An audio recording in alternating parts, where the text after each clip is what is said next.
Doc on the Run. We help injured runners run. What are two ways capsulitis can actually lead to a plantar plate rupture?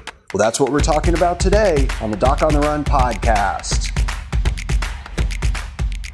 Now, if you get a plantar plate sprain, it's probably going to be really frustrating because it can take a long time to heal them, particularly if you're not paying really close attention. And because of that, many people get frustrated and they either want to go to the doctor and have them do some kind of quick fix, or they want to just ignore it and run on it because it doesn't really hurt that bad. And both of those are bad ideas, and I'm going to explain why in this episode. The first thing is that let's say that you get a plantar plate injury. You have a little aching at the base of the second toe. It hurts a little bit in the ball of the foot when you're walking up hardwood flooring, you're standing on tile, you're walking upstairs barefoot, stuff like that. But it's not really killing you. And you can run on it, and you just notice that it's a little bit achy while you're running, and maybe it's a little bit achy afterward. But again, it's not that big of a deal. It doesn't hurt that much. Is that a problem? Well, the short answer is yes. What happens is that when you get a plantar plate injury and you get inflammation in the joint, you get inflammation all around the joint, and that inflammation over time, if left unchecked, can cause damage. The reason for that is you have an enzyme in the inflammatory fluid called collagenase. That basically dissolves collagen. Well, the plantar plate ligament is made up almost entirely of collagen. And so you have this little bitty band of tissue that's supposed to help hold your second toe down against the ground. And when you have it marinating in collagenase because you just ignored it, let it swell, you keep running on it, and you think it's not that big of a deal, well, over time, it will get stretched out and potentially even rupture.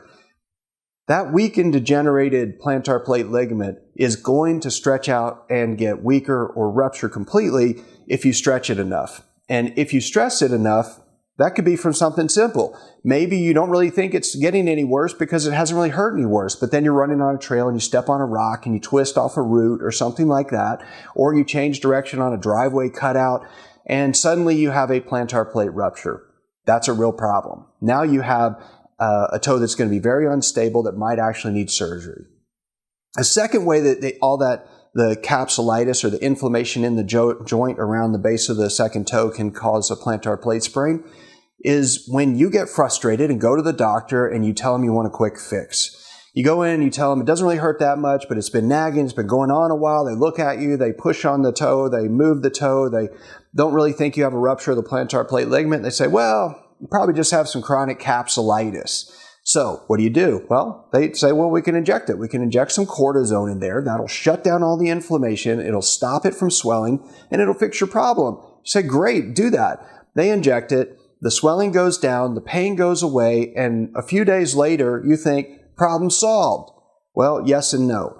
What you've done is you've actually stopped the inflammation in that area, and you shrank down the synovial tissue that was causing pain related to the inside of the joint capsule. But if any of that stuff is around the plantar plate ligament, or if you had a little partial tear in the joint capsule and it leaks out around the plantar plate ligament, well, then what happens?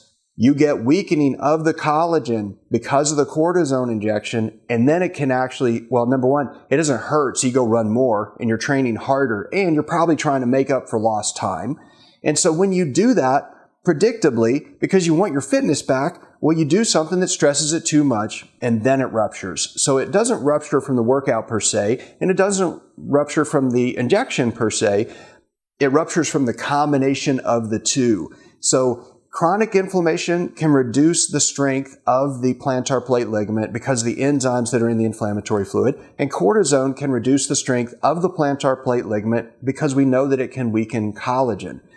That's a problem in both cases. So the main thing you have to do when you have a plantar plate sprain is you need to pay real close attention. You've got to understand that all you really have to do is reduce the discomfort, start exercising, monitor your symptoms very closely, and make sure that you don't stress it in the same way that caused the injury in the first place. If you want to understand the whole framework and strategy that I always use with injured runners that have this problem, you can check out the Plantar Plate Masterclass. You can get it for free at docontherun.com/Plantar Plate Masterclass. So go sign up, and I'll see you inside the training.